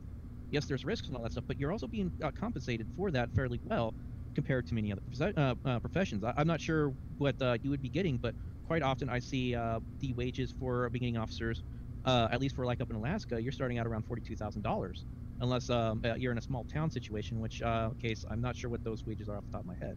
Well, actually, did you know that Chicago officers do not get paid nearly as much as suburban police officers? So in terms of payment, they're not getting compensated for that danger. And as we all know, Chicago specifically is probably one of the most dangerous cities within America, especially if you're a cop, if you're in law enforcement. I mean, I've heard stories from officers on the job who have literally called in to the Chicago PD and told the officers that they had to make a warrant arrest or search or what have you for whatever case it is that they're working on. And the police officers have had to essentially assign a detail, a 15-man detail of officers, both plainclothed and in uniform, to assist in this officer's questioning or warrant, what have you. because it's so dangerous in Chicago, especially for law enforcement, and we know this. No one, I don't think you would dispute it. Would you dispute it? Well, I don't know the full statistics of Chicago. I know there's definitely dangerous parts of Chicago, usually in the outer. I've been hearing, it's more towards like the south side and towards the suburb of south side Chicago. But I've only been to Chicago twice in very short visits, so I haven't really had much time to look into those specific details and statistics. Okay, well, if you know anything about Chicago, and that is that it's I think, doesn't it have the nickname Murder City or something somewhere? I think that's actually might have changed hands with another city in more recent times, but I'm not sure if it's still up there in the highest statistics. I do know it's still in the top like 10 or 5 or something like that for being a dangerous city when it comes to dealing with person-on-person crime and stuff like that. Well, sorry. Despite the laws put in place to, prevent a person owning a gun within the city of Chicago, despite, all of the efforts of the Chicago PD to kind of deter crime and such, just officer engagement with the public in Chicago is not exactly the most safe of interactions, and I don't have the actual statistics on me at this present moment. I can look them up, send them to you probably. Hey Weibo, I have a question. Yeah, Do you think what's up? The actions such as, sovereign citizens and even the more tame actions such as what Boots does here, does it make police officers' interactions with public harder? Honestly, it depends on the interaction itself. If they're engaging with a person who is being particularly aggressive or particularly outrageous, then yeah, it would definitely make it harder. But if they're engaging with a person who is, just being difficult, it is what it is. You treat them like any other, and this is what I've received in. I love the whole being difficult part. Here, let me unmute you, VB All Out. I wonder if you got something for this part. No. No, you don't have anything? No. Okay. I almost had something here and there. Okay. I'll go ahead and mute you back up then. Thank you. All right. Okay.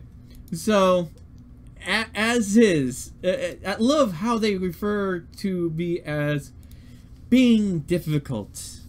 It's being difficult because I exercise my rights not to answer the questions. I'm filming them. I'm refusing to identify myself under the bounds of the laws that are allowed. It's as is. That is not being difficult. That is me exercising my rights. And as I said, I probably would have been 50 times better at this if I was more wide awake. I wasn't half out of it. I wasn't dealing with pain and all that stuff. For this kind of thing. But as I said, I hopped in there because you know what? I still enjoy these things, even if I'm sort of losing. And in my opinion, I was sort of on the losing side of this, but not necessarily. I held my ground pretty good, especially with a 2-on-1 kind of thing. Well, it was still, 1.5-on-1. Foxy didn't really do much on hopping in there and pushing any challenging. But she did. It was quite interesting having her sort of being like sort of a moderator kind of thing. Too poor to afford potatoes a day. This is, okay, you guys talking about alcohol again. No disrespect to these girls, but you idea of law enforcement. Not sure. Yeah, and the thing is, as is with this kinds of stuff. Let's see, BBI sent a friend's request on Discord. Okay, yeah, I see the pop up there. I'll go ahead and hit the accept real fast on that. But as you can see, that still within her mind, she's already sees me as the difficult opposition. And many of you guys have already commented in the chat here about how she's already got using all the same talking points and stuff like that. But that's why I think she's already gone through the academy and all that stuff. She has that opinion.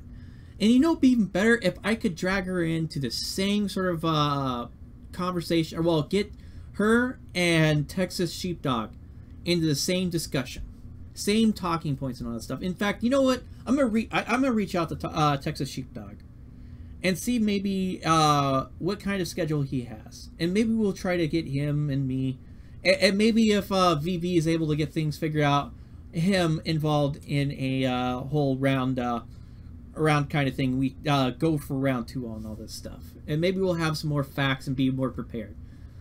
Let's see. Oh wait, I missed. Looked like a good one. Funny how often the chat gets liquor-related BBUI. Hey, I as is. I do the Drunken Rome stream. Remember, I mean, what was it last week? We went out cop watching and enjoyed some beers while bar hopping too. And maybe I'll do it again this weekend. As I said, I'm working on some stuff this weekend. Well, trying to get some stuff set up this weekend, but maybe we'll have some more fun. I upped the how should I put it? I've did some adjustments. I think I can stream in a higher quality for this next round if we get it going. Don't drink on the weekends. But oh, he says I don't VB all out. I don't drink on the weekends. But on the weekends. So he's not drunk yet. Why are people drinking lead heavy water still in Flint? Well, because maybe they have no choice. In fact, this may contain more lead than I expect in it. And I needed to go get a replacement filter, but I just haven't been able to go to the store to pick them up. Let's see. How come here in Ohio cops don't grasp Terry v. Ohio? That's a good one. You are out in Portland? No, I'm not in Portland. I'm in Eugene. That's about 3 or 4 hours south of Portland. I'm on the south side of Oregon. But I'm in like the 2nd or 3rd largest city. So there's definitely action down here. But let us go ahead and wrap this up, and then I'm going to pull you guys for your opinion on this discussion, and I want your guys' honest opinion when we get this up and going. So let's go ahead and continue. In training as a police explorer and in internship, because I did specifically ask this question, how do you interact with these people? And the officers told me, you just interact with them like they're a normal person and do whatever it is you have to do your job. I mean, you are dealing with difficult people on a day-to-day basis, whether it's some crazy lady with a parakeet on her head who's screaming about her ex-husband being, you know, crazy because he thinks she's a lesbian, or you're dealing with a sovereign citizen. You're not dealing exactly with the cream of the crop, usually, when you are called or on call or dealing with somebody who's looking suspicious or what have you. I mean, and this is no disrespect to you, Boots, but honestly, there are sovereign citizens out there and people who, you know, are I completely agree. Filmographers or whatever, who are basically armchair lawyers that think they know the law but don't necessarily know the law and don't exactly handle these situations like an adult would. Boots, here's a question for you. If you're going out and recording police officers looking for any violations of civil rights, wouldn't you see it in any kind of interaction that you have? Like a person that's going out looking for a ghost is eventually going to see something that he thinks is a ghost? Okay, guys, I'll let you answer that. Then I'm gonna get last words from you guys, and I gotta shut it down. So, as is, chances are there will eventually as you turn up the numbers, you'd probably come across a civil rights violation. Sort of like with me, I have quite a few videos up that there is no rights violations, there's no problems. It's a very boring video, which is something that I like to have.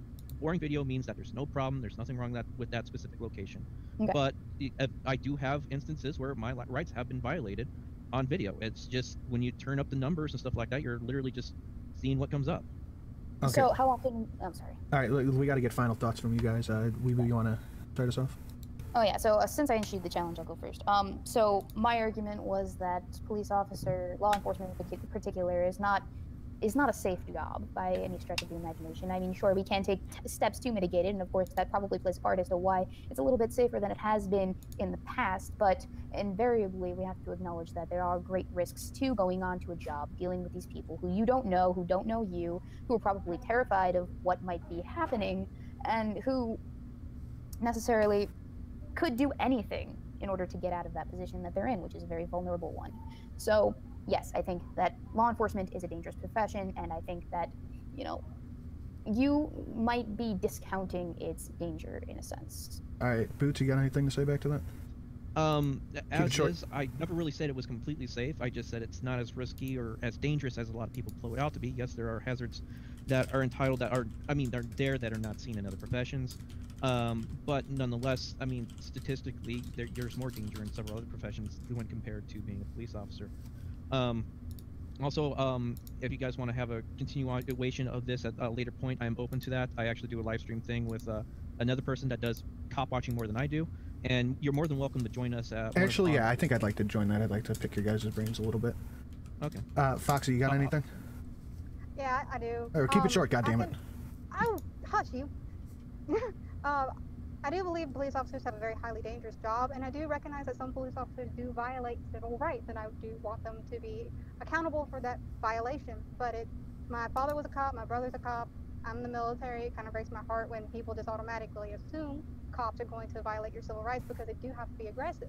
And I'll give you this advice, Boots, be very careful about what installations you record, because some MPs are not that nice. All right, guys. I'm very familiar with that. I appreciate you guys coming out. Got to end this. Everyone head over to Fright Power Hour. I'm going to put the link for that in the chat down there. You guys head over there. I appreciate y'all coming and watching. Thank you, Boots, Foxy, and Weebo for coming out. Thanks for having me. All right, we'll see you guys later. No problem. All right, okay, so that is that. And give me a second here. I'm going to pull in Wicked to win here. Hey, Wicked, can you hear me?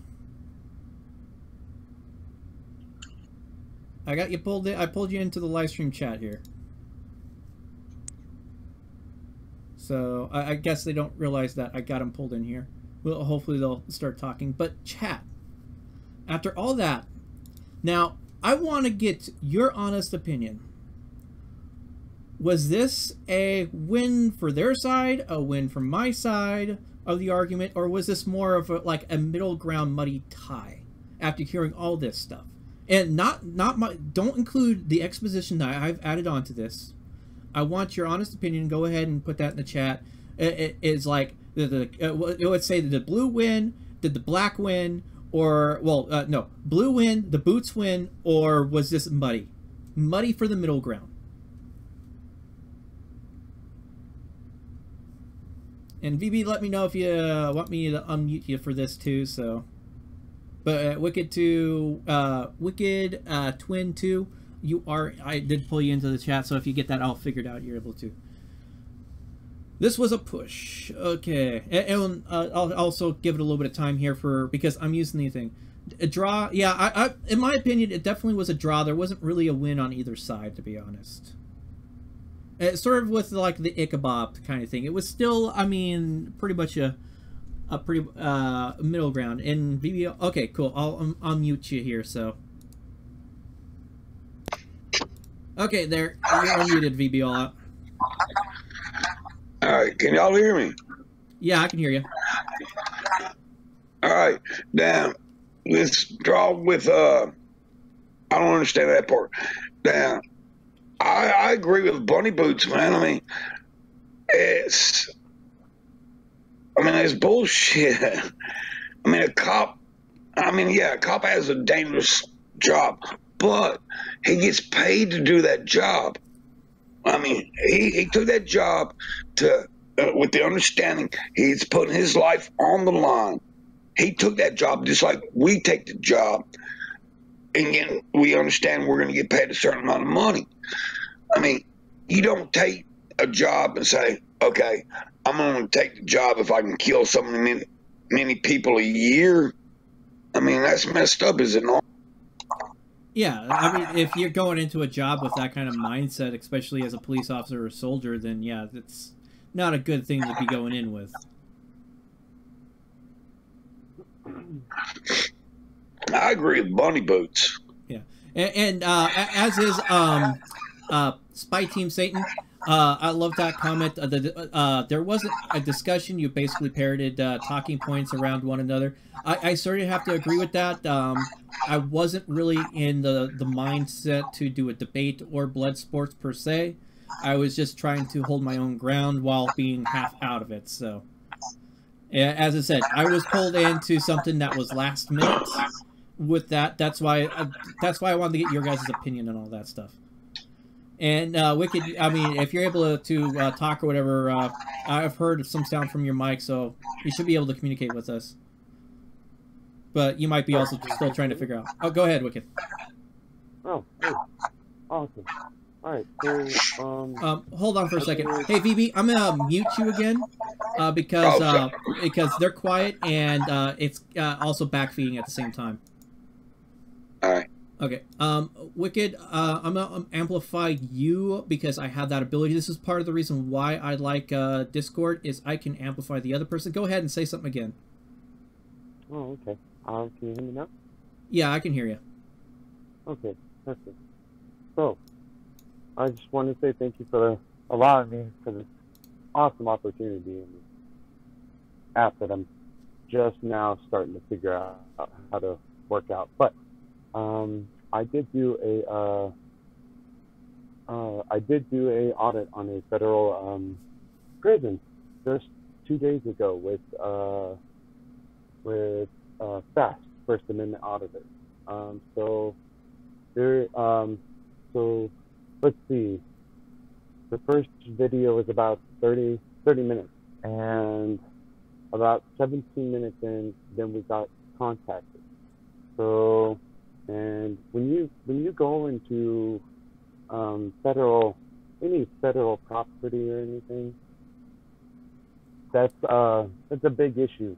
It really is. I mean, it was scary to be there at first, but you know, as long as you're on the public sidewalk and you're filming, it's completely legal, you know. But the thing that really concerns me is that one guard brandished a shotgun. Now, I have a problem with that, you know. I was really calm and, you know, tried to be calm and cordial, but at the same time, you know, they showed force, you know. One guy came up and he started flashing his light at us, you know, can I help you? Can I help you? Can you help me? And he started being a dick, told me to go eat yellow soup. You know, just childish things. But the main thing that really just kind of ticked me off was that one person decided that he wanted a shot, you know, and I could see it clear as day, you know. So if you intend on bringing a weapon, what is your normal thought, you know? You intend on using it. You know, normally if you don't normally just show it off just to, you know, to show off. You intend on wholeheartedly using it. Wait, know, and that's so let me try to clarify this. This security personnel pulled out a weapon while confronting you? All right, so it wasn't the first guard that made contact. It was his butt buddy about maybe 40, 50 yards behind him. But I mean, you can see him. I mean, you could see it. So that's what was kind of bothering, you know, and just the fact of doing it, you know, federal property. You know, I did the FBI building at in Denver. Yeah. You know, I just want to clarify. Yes, he is. Wicked is difficult to hear, but that's more or less because of the mic or you're on you're using the cell phone app, correct? Yeah. And so cell phones aren't that great when it comes to being able to pull in the voice on this stuff. I have him cranked up on the volume to the max.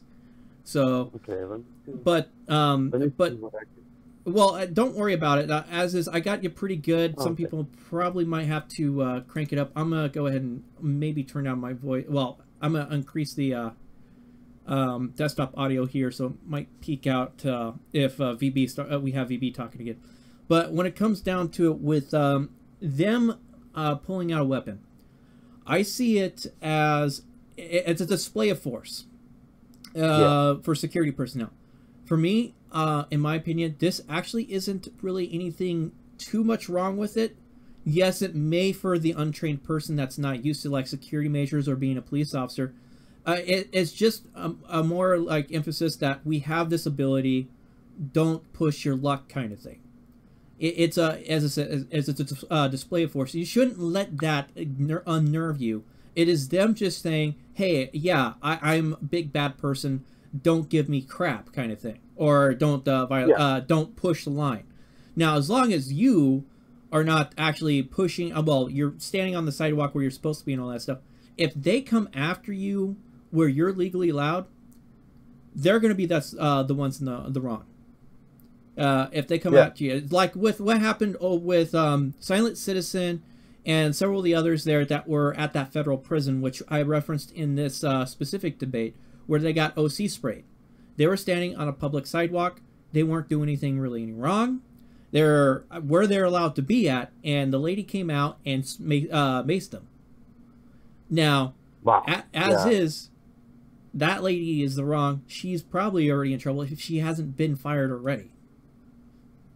So just keep that in mind. Yes, that you may end up getting, it may get injured and stuff like that, but try not to let that completely install that fear, because when you go and do this stuff, you are putting yourself at risk for these things to happen, and it's something that you have to keep in stock in your mind.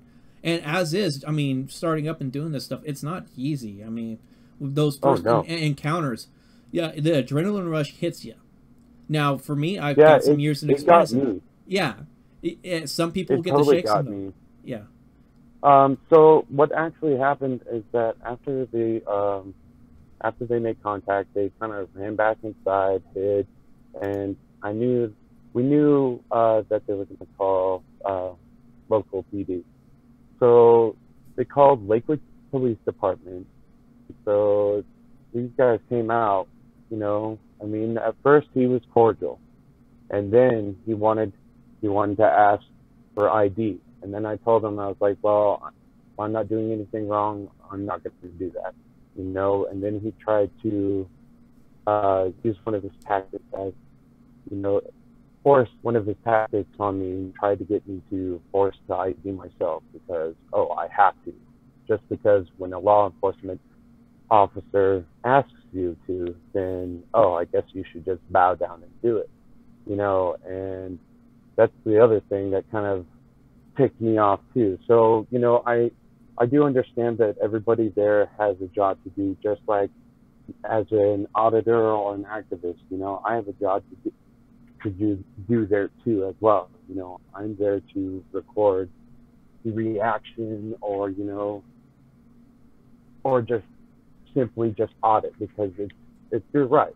But the second female officer that came up moments after the first officer had made contact with us, she was kind of razzing fast real quick, and then she said, oh, get your hands out of your pockets, I'm in fear for my safety or my life. And that right there told me, oh, okay, so why didn't she draw her pistol? You know, because, I mean, every video I've seen, you know, of officers saying that they're scared for their life, they normally have a gun on you. I mean, they're drawn on you, ready to do whatever's necessary in their.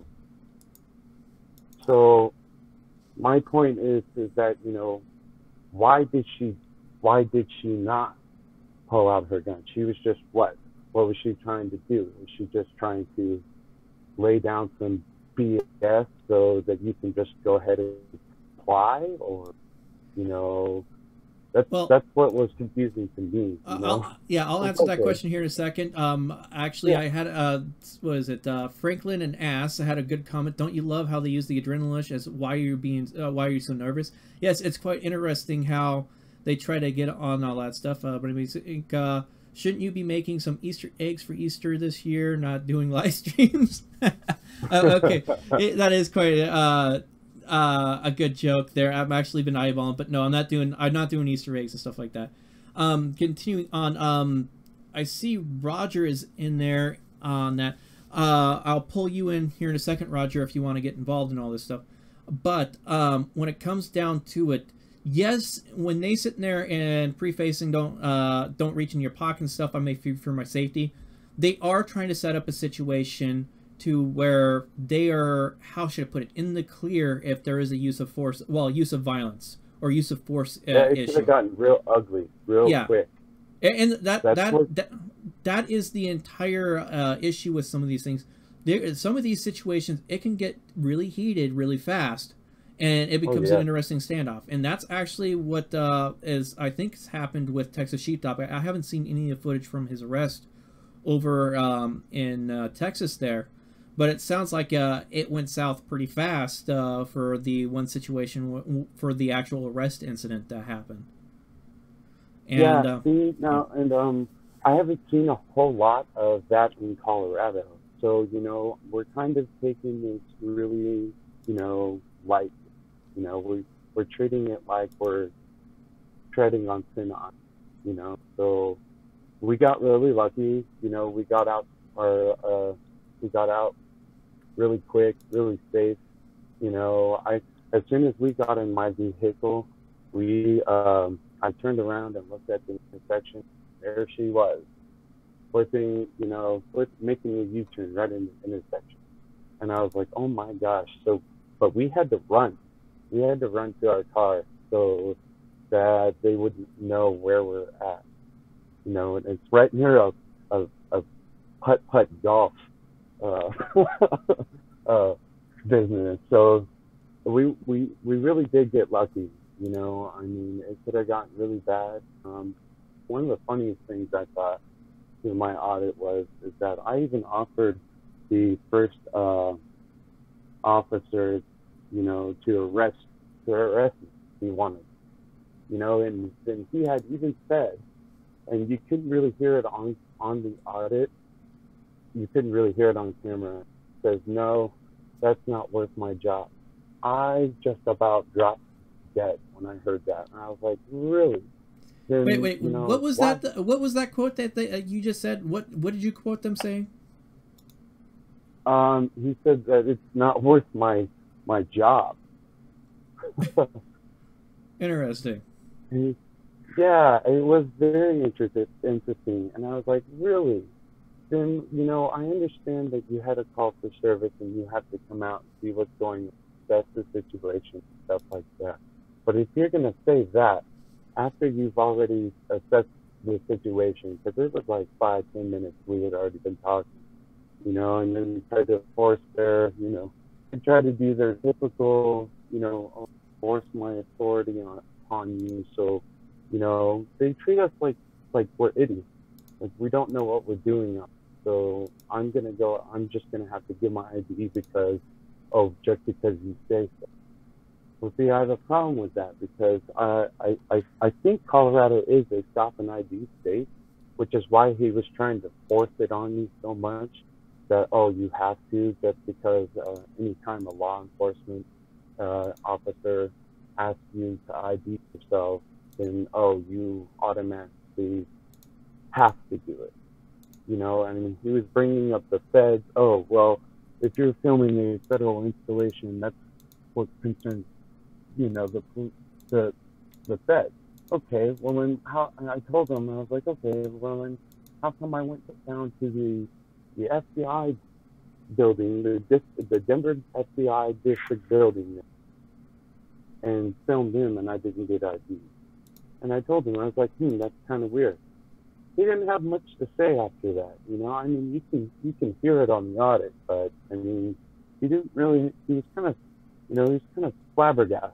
You know, he didn't really know what to say after that. Yeah. Well, the thing is as is there, even with the whole ID situation, there's still limitations with underneath Hannibal v. Nevada, I think it was, and of course Brown v. Texas are both case laws that that need to be looked at, especially in the situation. And I just realized something, guys, and I sort of apologize for this. I see that you donated J Roller through Super Chat. Thank you, brother. And then Godbrother1 has subscribed on YouTube there. I got something going on with the OBS. I had it muted because of I used two streaming use it twice and to stream, and for some reason the audio isn't kicking over when the notifications come through, so I will end up missing, but I'll try to catch them when I look at the dashboard, my Streamlabs dashboard.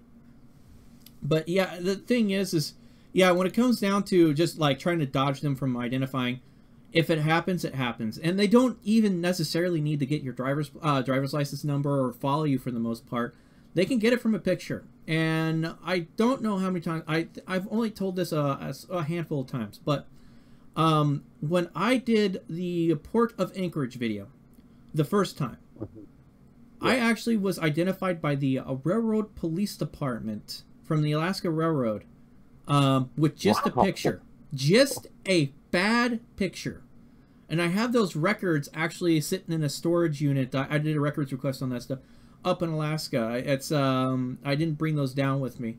But at some point, I'll maybe pull those out and at some future date and show you exactly how they went about, well, at least with the information they pulled off. But yeah, with just a single picture, well, with a single picture, they managed to pull up enough information to track me down to hand me a letter. To some extent. There wasn't, the address was still off, and it was funny getting a phone call from the new residents stating, yeah, you know, the railroad police stopped by over here. They left a letter for you. And I was like, I told him, I was like, you didn't have to accept it. But yeah, I'll come by and pick it up. Come on, use your discretion at least, you know, common sense, you know? Yeah. Come on. Let's see. Bunnywoods Inc. Didn't sound like he had a beard when I spoke to him today on Discord before I went to the... Godbrother One. Oh, okay. Now I know who you are, Godbrother One. Yeah, I have a beard. A pretty good-sized beard. Let's see. I think it's just about as big as what James Freeman, I think, or, you know... Well, I actually like the biggest competitors right now. I cut about 1.5 inches off of it last month. Well, at the beginning of this month, actually, when I went and got trimmed up. Okay. But yeah, so and this has actually been longer. I actually had it down to about here at one point. I think that. Hold on, let me look at my camera here. Yeah, right about here. This is about the lowest I had, as long as I had the beard at one point. But I truly look mountain man. But I mean, I trimmed it down, kind of stuff. Maybe. How about this? For the chat that's here, when I hit the 10,000 subscriber mark, should I shave the beard? Let's get a pull out on that one there. Let's see what the... 1, to shave the beard. 2, don't shave the beard. We'll do that thing. VV, no, all out. No, I love the caps no there. I'm pretty sure most people are going to be saying... Hey, man, winter months are coming, and it's going to get cold. That beard helps. Oh, yes, the beard does show. Yeah, it does help. I mean, I don't have much of anything going on for me, but you know, man, I keep what I have. You know. Yeah, and the beard's handy. And you know, I'm gonna pull Roger in. He's muted, and it looks like they might know how to use Discord, and let's see how that goes. Roger, you there? I pulled you into the live stream voice chat. Unmute yourself or say something either the Discord chat or the regular chat there. I'm not sure who you are. So, Bunny, you would look like a child porn star. I guess the beard really adds on the age there. So, especially compared to my pre-beard recognition there when I started filming. Theatrical makeup works wonders for confusing facial recognition. Yeah, along with a beard too. Beard will screw that, and really large sunglasses. Let's see. The question is: are you trying to find Posey? If so, she won't like the beard till after you're hers. That seems to be the actually Spy Team. I agree with that one. The ladies don't like the beard until maybe they've already been in there. Maybe take donations for bikini wax. Oh. Yeah, yeah, you guys, yeah, that will be a fun one. Yeah, so you pay me to do that, bro. that actually sounds like a good idea. Maybe for 10,000, I'll do like a big, huge like donation thing or a volunteer thing and raise money for just going through like a full-on bikini wax. But of course, we'd have to figure out how much that would cost or whatever, and how that would be done. Do it Jackass style. If you can make it work, man, and that's all you, bro. But yeah, as is, we're slowly closing on the 10,000 subscriber mark. And how should I put it? As is, I want to point this out to the audience that is currently here and anybody that does watch the live stream. This, I could grow faster. I could be out there and just pounding the pavement as hard as I can, and dragging myself through it all, and going for like the excitable, pushable stuff. I mean, pushing the edge with all this filming and the First Amendment test. But I'm just not that way. I sort of tried to give that a little bit of a shot in the past. For me, I just cringed too much. I cringed at myself way too much when I tried to do that. So I'm like, yeah. Anybody's saying should shave it off with a cutthroat razor. Oh, you mean one of those single blade razors? That would be a fun thing to do. Man, I have a couple of those. I need to get a real one.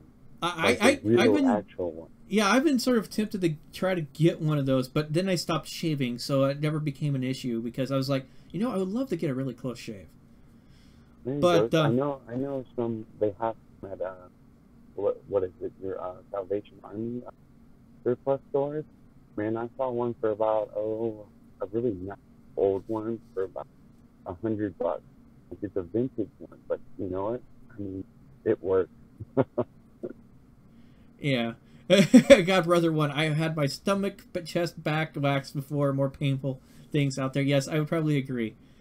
But and MH is toking it up again as usual. But yeah. But as is, we should probably be calling it a night because I still have. We're approaching that 2-hour mark.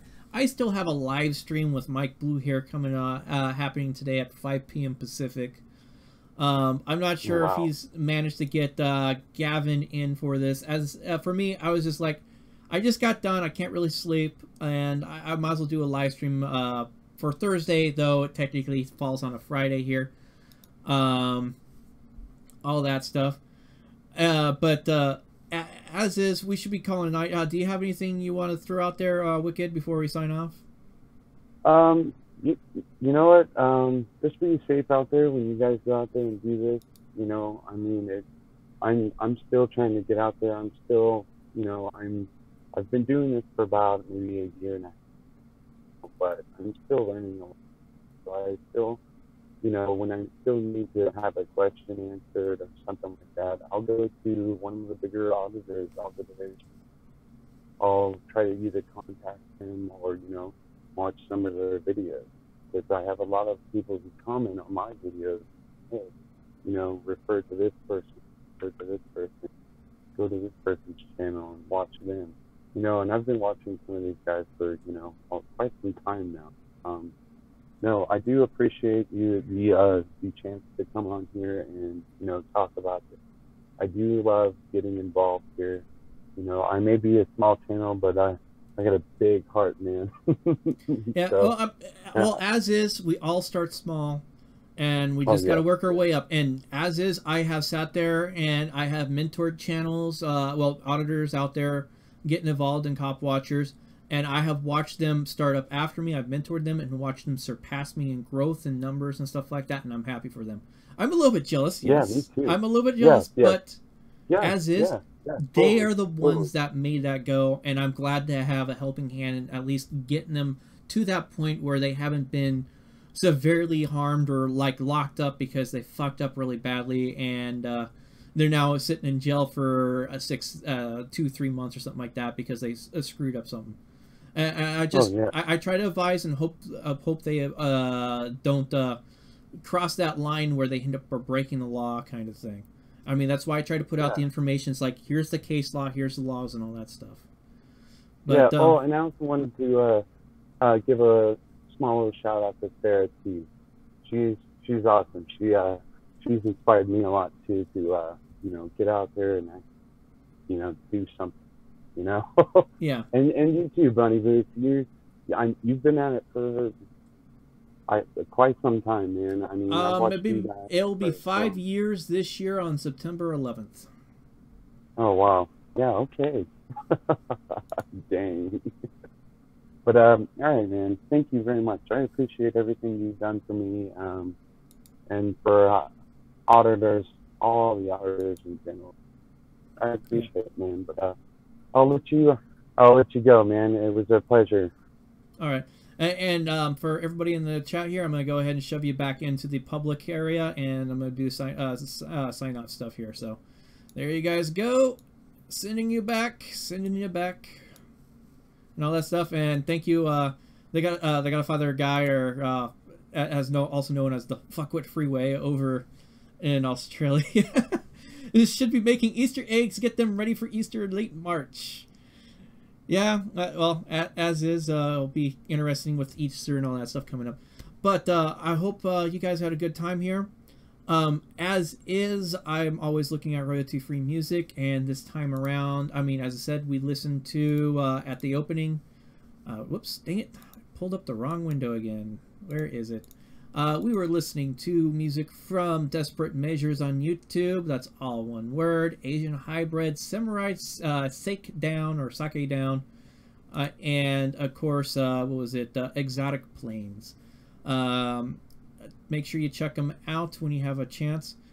As is, I'm live streaming when I do these things to Mixer, YouTube, Twitch, and Periscope. So if something happens where I cannot live stream out specifically on like YouTube or something like that, check those other ones out. Maybe get signed up with accounts or whatever, so you can keep an eye on those things.